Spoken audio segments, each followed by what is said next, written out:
Regardez ce que vous ne devez pas rechercher sur Google. Bonjour et bienvenue à tous. Google nous sert à rechercher plusieurs choses. Des devoirs, de la musique, des vidéos intéressantes. La chaîne La Meuf Hachée aussi, bien sûr. Mais il y a certaines choses que vous ne devez pas rechercher sur Google. Parce que sinon, vous aurez des désagréables surprises. Préparez-vous parce que aujourd'hui, encore une fois, à votre demande, nous vous montrerons plusieurs choses que vous ne devez pas rechercher sur Google. La première chose que vous ne devez pas rechercher sur Google, ce sont vos symptômes si vous êtes malade.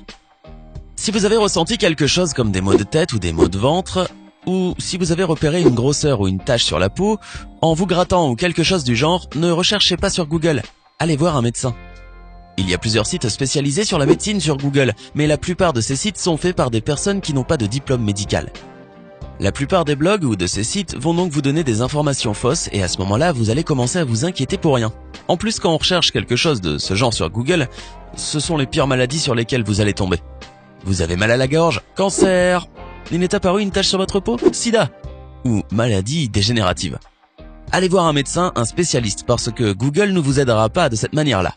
Notamment parce que le médecin a besoin de vous regarder, de vous examiner, de découvrir votre cas et votre dossier médical pour pouvoir vous dire ce que vous avez. Ce n'est pas un simple site qui va vous renseigner.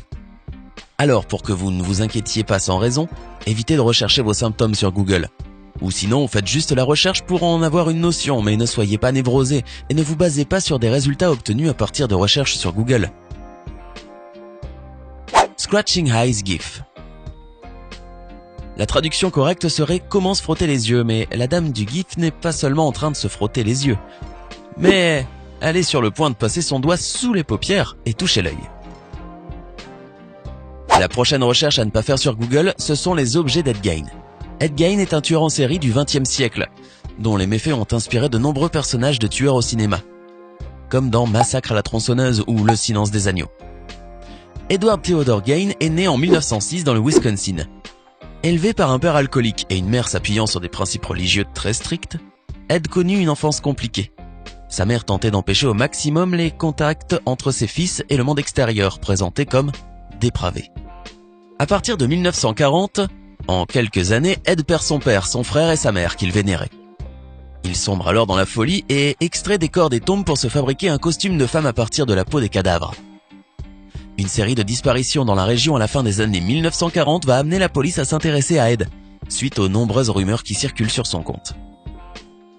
Lors de son arrestation en novembre 1957, la police découvre de nombreux objets usuels fabriqués à partir de peau humaine.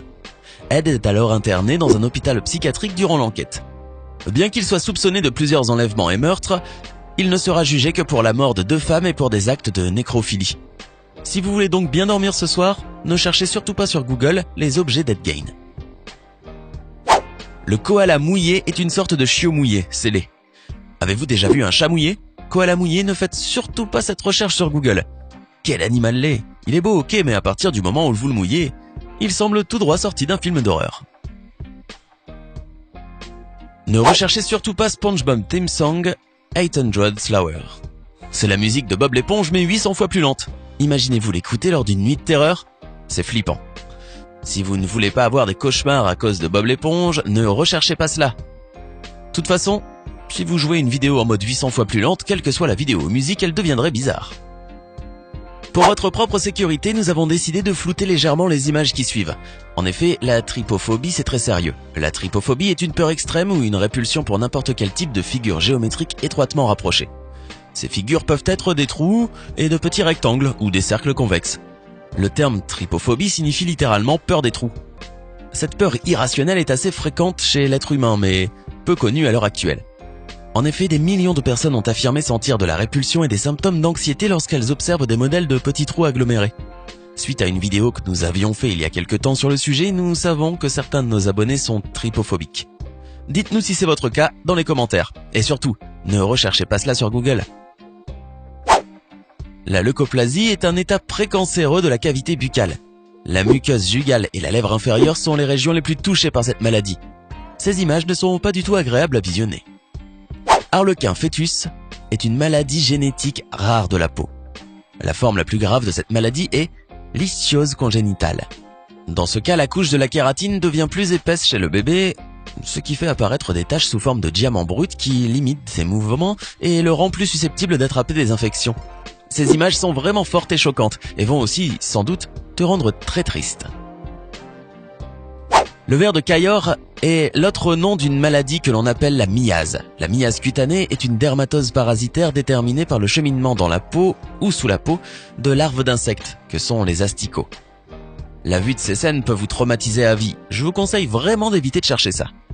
Alors, dites-nous, auriez-vous le courage d'effectuer l'une de ces recherches? Ou comme moi, préférez-vous plutôt éviter tout ça pour passer une bonne nuit? Donnez-nous votre avis dans les commentaires. Hey, c'est tout pour aujourd'hui. Si vous avez aimé la vidéo, n'oubliez pas de la liker et de la partager avec vos amis. Et si vous êtes nouveau sur la chaîne, n'oubliez pas de vous abonner et d'activer la notification. Bye bye!